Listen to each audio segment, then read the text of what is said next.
Hey everybody, how y'all doing today? Hello, yes, hello. Oh yes, yes, you're all beautiful. Welcome to my concert. I call this one 1,000 Shining Stars of Cringe, sung in a language that I will make up on the spot. Yite kasoka di ba di da di oge doresi bi. Okay, yeah, you're right. It's probably best that I don't sing the entire song. I have a concert tour coming up. I can't give you all my A material. I'm charging tickets for this shit. Alright, well, it's time to finally discuss the most popular hero in the entire association, the face of the Hero Association itself. A-Class Rank 1, handsomely masked, sweet! Handsomely masked Sweet Mask, or Handsome Kamen, as he's also referred to. Okay, so, yeah, as I just said, he is the single most popular hero in the entire organization, and he's also their PR, basically. Like, if they ever need to, like, you know, get people to join the association, what they would probably do is get a giant billboard featuring, Handsome Kamen up there singing a song. It's like, join the Hero Association! You might get to see Handsome Kamen. Probably not, and he'll spit on you if you get too close. But he might actually, you know, tolerate your existence if you join up. So he is actually a huge narcissist and one of the biggest assholes in the entire story. Okay, now, if you've been watching anime for any long amount of time now, you all know about the single, pretty boy kind of character that, you know, on the surface might seem... Well, there's two ways you could do this. You can either take him to be like, oh, he's unbearably narcissistic on just his default personality, or he's like a really nice guy that's just, oh, he's a pretty boy, but he's also nice, and then behind the scenes, it turns out he's a huge asshole. That's definitely the latter with Handsome Kamen, okay? So, he's an idol, he's a singer, he's an actor, he's all that kind of shit, on top of being a hero, so his day job is, you know, going on concert tours, appearing in, like, soap operas and dramas and stage plays, probably, you know, singing his songs, doing all that crazy stuff, and I guess whenever he has free time, I guess, like, oh, well, there's a monster attack in City R today. I'm like, okay, well, do I have anything else going on? Not until 4. I was like, alright, I'll take care of this, and then he goes and takes care of the monster, and then he, you know, picks up the microphone, then goes to his freaking, concert, you know, tour, or whatever he has going on, really. Now, to the rest of the world, he is this really popular guy, and mostly to teenage girls, because we all know how pop idols are in that freaking respect. You know, that we've all had them. It's like they come off of a conveyor belt, really. When I was a kid, and I wasn't really into the whole teen pop demographic, even when I was in that demographic, you know, I'm a guy. I think it was something that was aimed much more toward girls. I listened to some Britney Spears songs back in the day. I mean, everybody did in the late 90s. Who else was around? Justin Timberlake was around. He was actually one of the ones that actually managed to pull a full-out career out of the whole teen pop sensation thing, and I'm not really even sure how that happened, but yeah, Justin Timberlake is still around, I think. Aaron Carter was another one. He was really popular back in the early 2000s. I wonder what's up with him right now. Oh, God, yeah. Yeah, so kind of like that. Imagine Aaron Carter or Justin Timberlake, except they fought monsters on the side on top of being teen pop sensations. Kind of like that. Although I think Handsome Kamen is in his, I think he's in his mid-20s. I think he's like 24, 25, something like that. Yeah. So, he actually doesn't really help out very often when it comes to the monster attacks. He's only really helped out, I think, there was like a few monster attacks that we've seen him take care of on his own. When that caveman was like rampaging through a city, he was there and he took that thing out. So his strength is not like a boast. It's not like he's just pretending to be this really strong hero and, you know, he's like, I'm a hero and I'm also a dancer. How you doing, girls? And then a giant dinosaur attacks his concert and all of a sudden he's a weakling, like, oh no, please don't hurt me. Oh no. He's definitely got the skills to pay said bills. He could beat the shit out of any giant monster that attacks his concert. In fact, he did beat the shit out of several giant monsters that attacked his concert. While still singing the song, so you know, he does have talent, he does have the artistic flair, you gotta give him that much. So yeah, he definitely has the strength to be A-Class Rank 1. In fact, he has the strength to be S-Class. But where you get into the problem with his personality is when he states to people why he's still A-Class Rank 1. Because the people that are right behind him, A-Class Rank 2, 3, and 4, those are all disciples of Atomic Samurai, and they could definitely be S-Class, as well as with Amai Mask. The reason that he doesn't move up is because he feels the S-Class are beneath him in a sense. He feels like they're full of a bunch of freaking sludge and garbage, and every time an S-Class hero loses, he berates them like they were worthless. They need to get out of the Hero Association, period. So the reason he stays there is just like, I'm not allowing any more scum to go up into S-Class unless I allow it. You know, he has to, like, they have to pass through him first, which seems to be kind of like a broken system. And the only reason he allowed Genos in, because remember, Genos took the Hero Association test and he got a perfect score, so he was set to be S-Class right away. They still had to ask Amai Mask about that if it was okay. That's how much they value him. Because you think if the Hero Association was fair, they would just go up to Amai Mask and be like, dude, you can't just stay at the A-Class rank 1 position to prevent other people from moving up. That's not really fair. No, they really do value him so much as PR and as a figurehead for the whole association. Probably a lot of money is made through him. You imagine, like, you know, certain proceeds from his concerts and shit, and just the popularity alone would be enough to keep him around. So they kind of let him do it. But when Genos got a perfect score, they kind of approached him and they were like, hey, look, this cyborg dude in City Z, he got a perfect score on this exam, and he looks like he's already taken out some monsters before this, so it would probably be a good idea for him to become S-Class. And the only reason Amai Mask really let Genos in is because Amai Mask's view of the world, a view of a good hero, is you have to be beautiful on top of being strong. Okay, and in Genos' regard, well, you know, Genos also kind of has the pretty boy, you know, popular with the teenage girls kind of, you know, aesthetic going on, and on top of that, he's a badass cyborg, so Amai Mask was like, okay, yeah, sure, you'll be S-Class, but just understand, we're expecting a lot from you, Genos.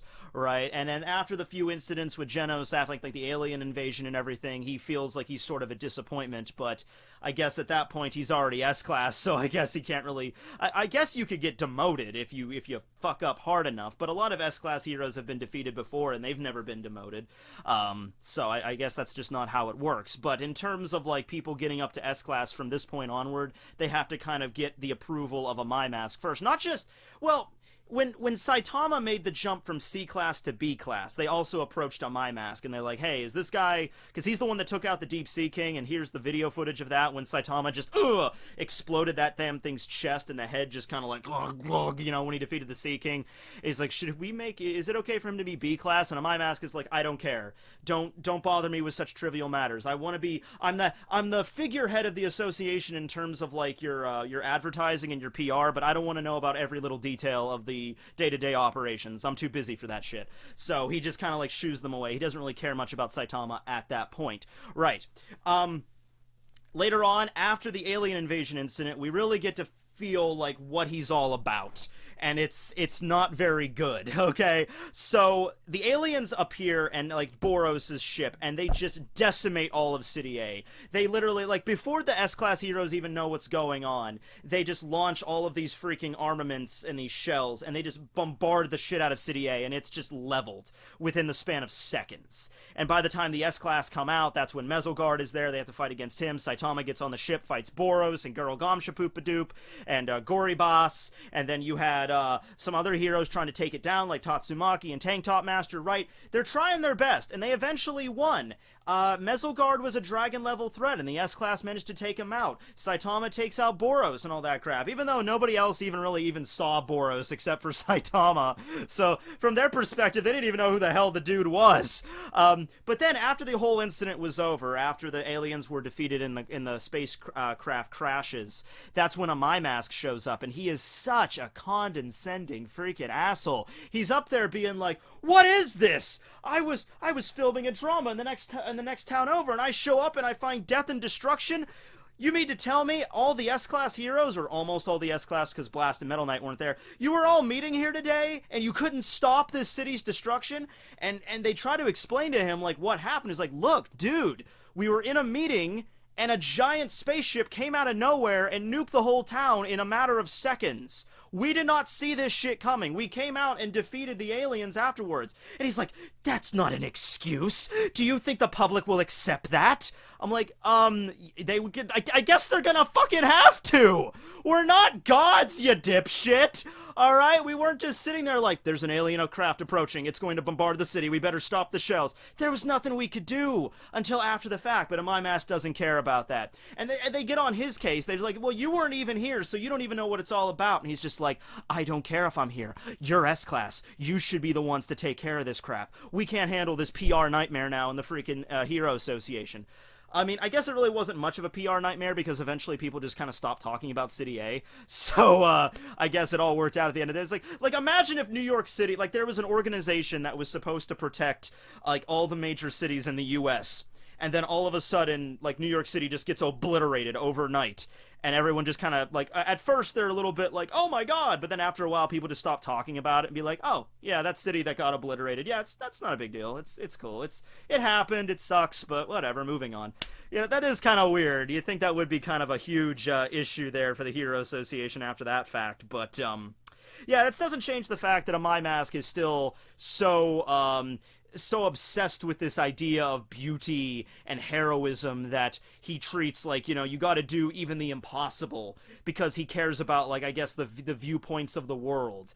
You know, if the S-Class were all meeting together, it doesn't matter what the enemy did, you failed and the city's destroyed. That's gonna look bad on heroes in general, no matter what the circumstances were.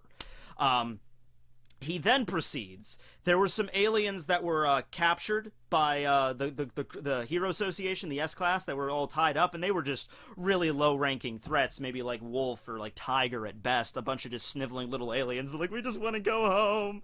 And they were going to interrogate them, I guess, and then Amai Mask just walked up, he's like, nope, and then just slices them all, just like karate chops, and just splits all their heads off and just reduces them to goop. And he just kills them all instantly. And they're like, why did you do that? They were hostages. I'm like, they were no threat to us at all. And he's like, they were evil, therefore they needed to die. It's that simple. And like, oh, okay, buddy. Okay. We know where this is going. Oh, God. All right. So, I think Amai Mask is definitely someone that views that, he definitely believes in objective morality. The kind of objective morality that is the morality that you think is objective. You know, he's definitely that regard. He's just like, monsters are all evil. We need to kill them. Doesn't matter. Doesn't matter if they surrender. Doesn't matter what they are. They're a monster. You need to fucking kill them. Even if they're aliens, hey, that's their fault from being born on another planet.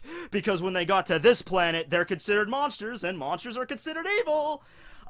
You could have used them, you could have interrogated them, you know how much shit you could have found. Imagine if a group of aliens land on the planet, and let's say they're not as devastating as Boros. Let's say they get way in over their head, like they try to attack the Earth, and we just beat the shit out of them, like we crushed their ships and stuff, like they were just way underprepared for taking us on.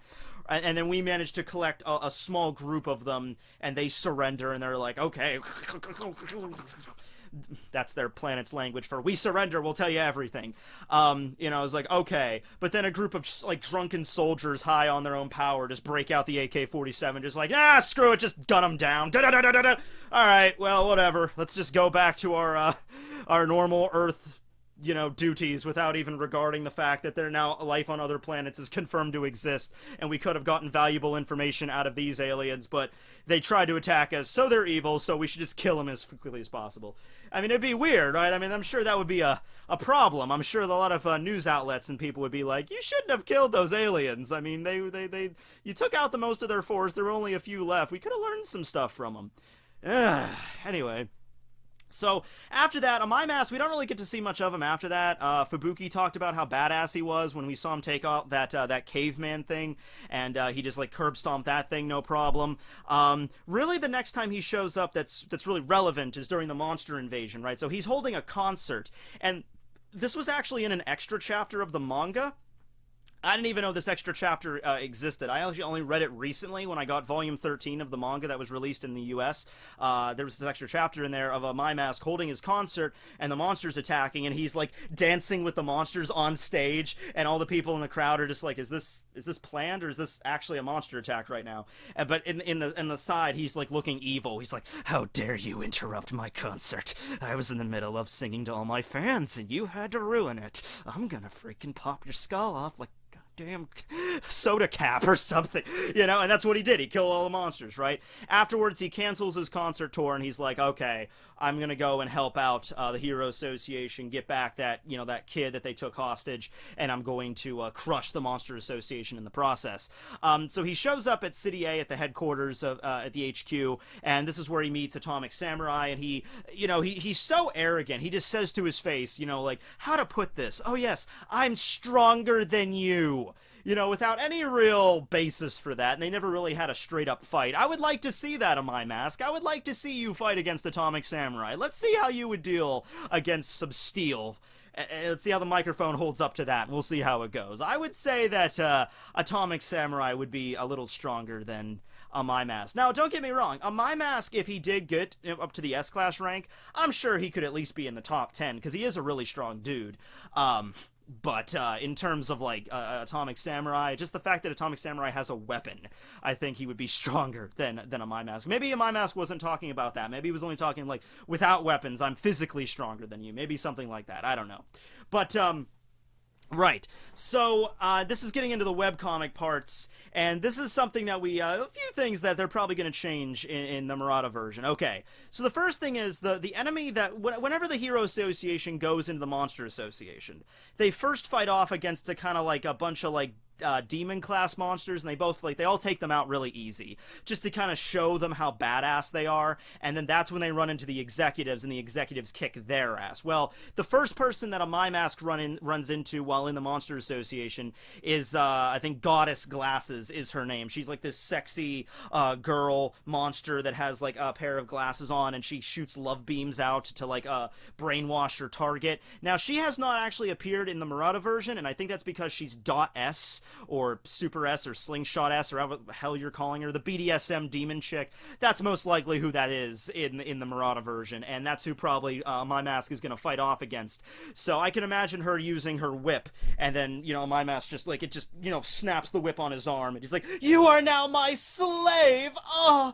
And she's like, nope. And just rips the whip and just freaking caves her in and knocks her off to the side. Totally, that's probably what's going to go down, because that's what happened with the Goddess Glasses. Eventually, he fights off against Führer Ugly, who is one of the executives and a dragon-level threat of the Monster Association. And this is where we get the weird weakness with Amai Mask. He is weak to ugliness. No. I'm not talking about, like, oh, God, you're so ugly, I'm gonna have to shut my eyes when I fight you. No. I mean, this is the point where he gets physically like, I can't, oh, God, I can't even fight you, you're so freaking disgusting. That kind of weakness. You know, like, he can't actually fight against an enemy that's so ugly, it literally makes him, like, cringe into a ball, and he has to run away. He couldn't fight Führer Ugly.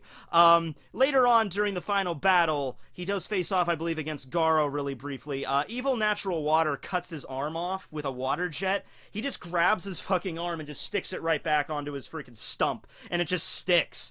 And there's really no excuse for it. There's really no explanation. It's just like, it was a clean cut, so it's fine.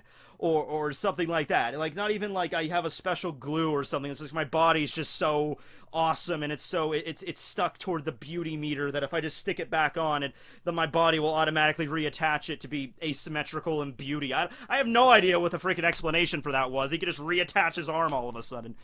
Maybe he uses all of his beauty products, like he applies, like, the skin whitener, and it's just, like, it's so powerful, it just bonds it like glue. I don't know. If I'm also remembering this correctly, during the Monster Association arc, he also fought against Black Sperm, or Golden Sperm, or whichever version of the sperm he was in at the time, and managed to, you know, deal some pretty good damage on him. Fought against Garo, got some hits off, but he just got defeated by Garo at the end of it, of course. Now, one thing that I will say about Amai Mask is, after Garo was defeated by Saitama, that's when he got up and said, okay, he cannot be allowed to live. Garo cannot be allowed to live after all the shit he pulled. He needs to die. At that point, I was like, okay, Amai Mask, you sort of do got a point there. After all the shit that Garo did, and, you know, changed his monsterhood and took out all these S-Class heroes, yeah, this is different from the aliens that were, like, weaker than freaking, you know, the weakest sauce on the market. Like, you need to probably finish him off as quickly as possible, but, of course, that's not what happened, so, yeah, that's the one moment, though, where Amai Mask had a point. Yeah, you should have probably killed Garo when you had the chance. Now, after after the Monster Association arc, and I just had to read up on this because I didn't even know he had an appearance after that, the webcomic part. So one of the things that happened after this was that he witnessed Saitama defeating Garo, and that's a character he couldn't defeat.